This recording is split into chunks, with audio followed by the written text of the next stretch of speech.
months ago on my channel, I posted a video about being a probation officer.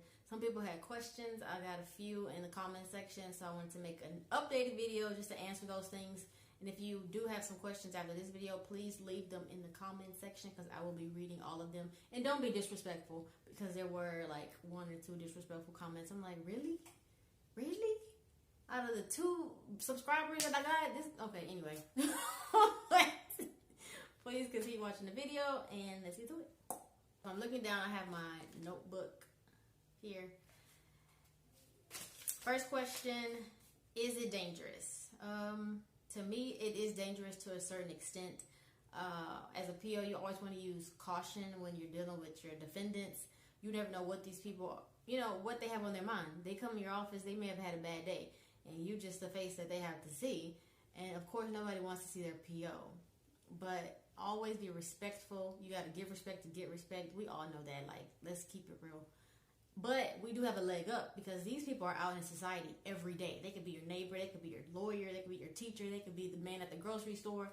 It could be whoever. It could be your mom. But the good thing is that we have actual background knowledge on these people. So I know what you've been through. I know a little bit about where you came from. So to me, it's not as scary as it may seem. Yeah, we do have some murderers. We do have some child molesters. We do have some people out here committing robberies, aggravated assault. Like, it's all of that. But I don't want to say all that to scare you away from the profession. But that's just what we deal with on a day-to-day. When you walk out of your house and your neighbor could be the same person, you don't know. So I say take it with a grain of salt. I mean, you can never be too careful. Always use caution when dealing with anybody, and like I said, be respectful. And number 2, what kind of cases do you supervise? Well, I am an adult probation officer, so I don't deal with juveniles. Most of my cases, they're there for DWI, possession of controlled substance, assault, theft. There's a lot of theft. But majority of the cases are misdemeanor. Some cases are felony cases. I have about 144 cases total that I supervise every month, and it could go up, it could go down, but the average is about 140. To say that the job is easy is no. The job is not easy at all. To say the job is hard, it's not really hard. It's about time management. You got to manage your time. You got to know when to do certain things like file paperwork or go to conduct a home visit, go to court. You got to just keep up with a lot. So if you're not a person that can juggle a lot of things at one time, then it's probably not for you. But give it a try. What is the training like? So to be a probation officer in my area, which I live in Texas, Houston and the surrounding area, you do have to have a 4-year degree. Criminal justice is preferred. You don't have to have a degree in criminal justice, as I don't. I have a degree in psychology. But psychology, sociology, something like that. And you can apply. You don't have to have any experience. Experience is preferred. Don't get it twisted. That's always in any job. But you don't have to have experience. They will train you. There's a 40-hour CSO training. CSO stands for Community Supervision Officer, if you didn't know. There's a 40-hour training. The company that you work for will pay for that training.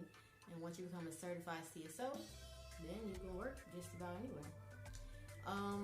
And then with that, you're trained annually. You have to train throughout. You have to get so many continuing education hours per year. So we're always getting trained.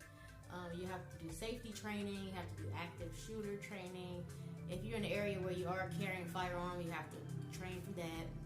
In my area, we don't carry firearms, so that's not a thing.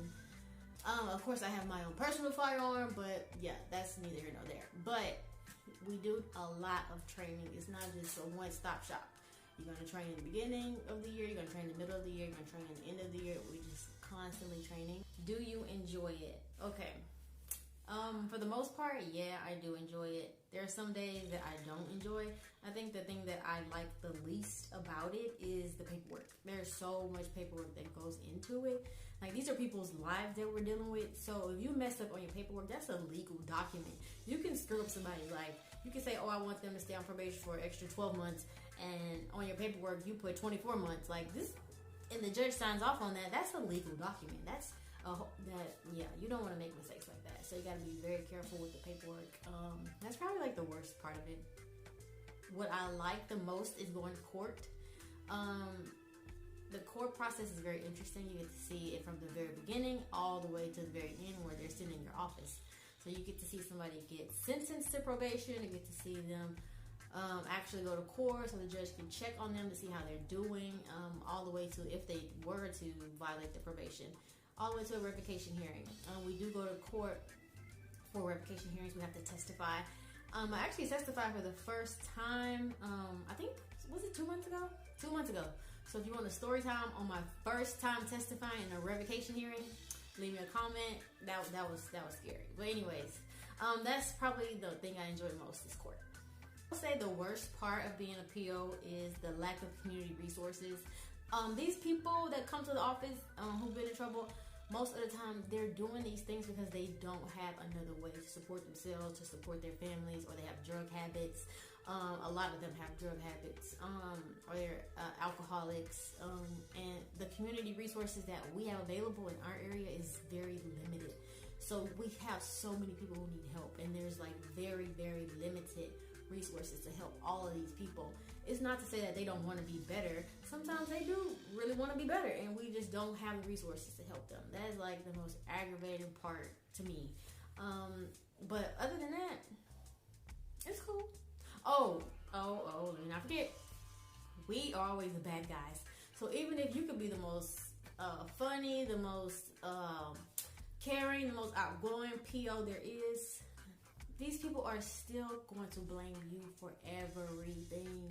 It's like, dude, I'm just sitting behind the desk. Like, I get it. I mean, this is not the best place to be in, but I'm not the bad guy. But anyways, if you want to be a PO, you're going to have to learn real quick. Don't take it personally, because it's really not about you. It's them. They're struggling, and there you are. You're the face that they see, so they're going to vent to you. Well, I hope this answered a lot of the questions that you guys had. If there's something else you want to know, like I said, just leave me a comment down below.